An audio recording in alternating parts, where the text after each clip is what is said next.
Hello, everybody, and welcome to another episode of Plaid Stallion's Toy Ventures. I'm your host, Brian, and this week has been just absolutely crazy.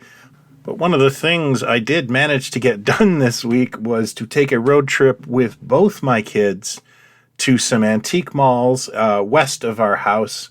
And we ended the day with a trip to a pizza place that I used to work at in the 80s, but they're very hard to come by in our neck of the woods. And my son noticed a location about an hour and a half from our house. So I got to eat a pizza I haven't had in about almost 30 years. So it was a really awesome day, and I did find and see some goodies. So what I'll do now is give you a slideshow of some of the things I saw, and then we'll do a bit of a haul video at the end. Hang tight.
So there you have it. That was our day in review and some of the neat stuff I saw. I was severely tempted by those Planet of the Apes trading cards. It was a really good deal with the original wrapper.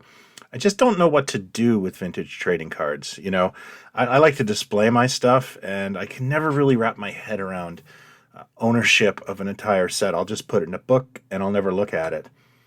Having said that, I did pick up a few really interesting pieces. The first being a bunch of old comics. I'm not a big comic guy, but we went to a eclectic store called Comic Warehouse that has some really unique stuff. And I'm a sucker for gold key Star Treks, especially those covers and the off-brand looking Star Trek in them. It's really just addictive for me, and it's pure childhood. I loved those comics. I also picked up this weird alpha and mega science fiction story from Spire. A friend of mine had this as a kid, and I just remember it kind of freaking me out. And comics from the television series V. I'm a big fan of V, so was my wife, and I thought these would be fun, and they certainly weren't expensive. So I picked up a handful of these. They're not bad. They don't have the budgetary limitations of the series by any means.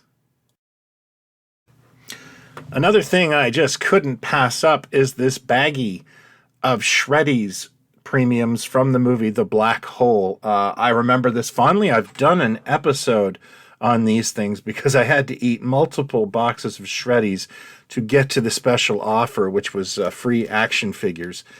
I love this this promotion, and this is a Canadian exclusive, and I have a lot of friends who are after these things, so I managed to pick up a green robot, a green Maximilian, and a blue old Bob, which I do not have. I am trying to get all the sets in different colors, and I just sell my extras as I go along, but I can't resist a baggie of these in the wild like that. This was a really nice find, and it was my first toy find of the day. And to be honest with you, I exited that antique mall thinking, well, this is it. I'm not going to run into anything else, until I did.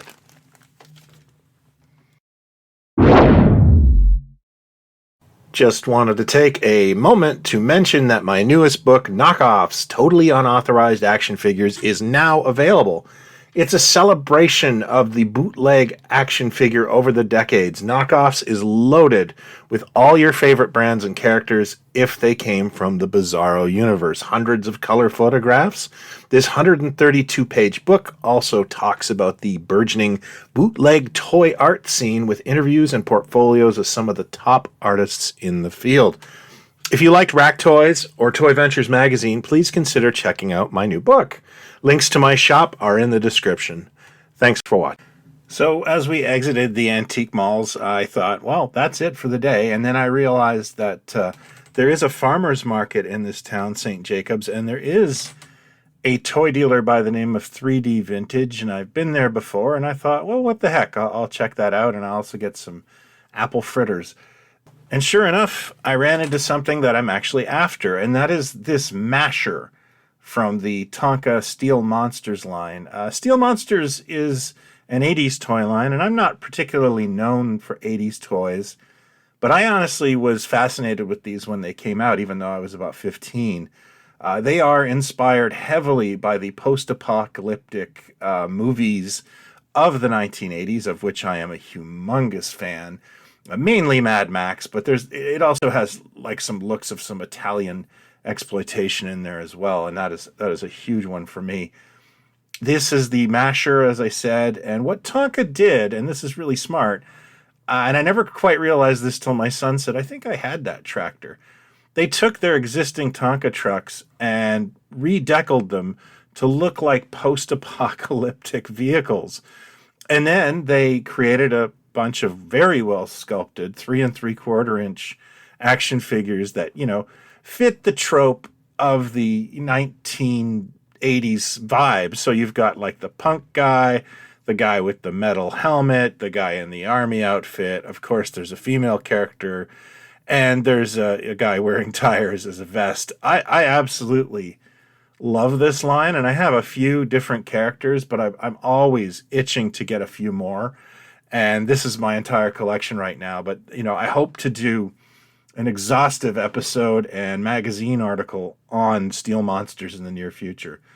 Yeah, so that was my road trip with my kids and my haul. I hope you've enjoyed it. It was an absolutely perfect day, and I really had a great time doing it and hope to do it again before they go back to school. Would love to know what your best road trip find is. You can let me know in the comments below, or you can hit me up in our Facebook group, Pod Stallions. We're there every week. Thanks as always for watching. If you're new to this, I hope you'll consider hitting like and subscribe. We hit 16,000 subscribers this week, and I want to thank you all very much for the support. That's it for me. Until next time, be well and talk toys, not other people. Cheers.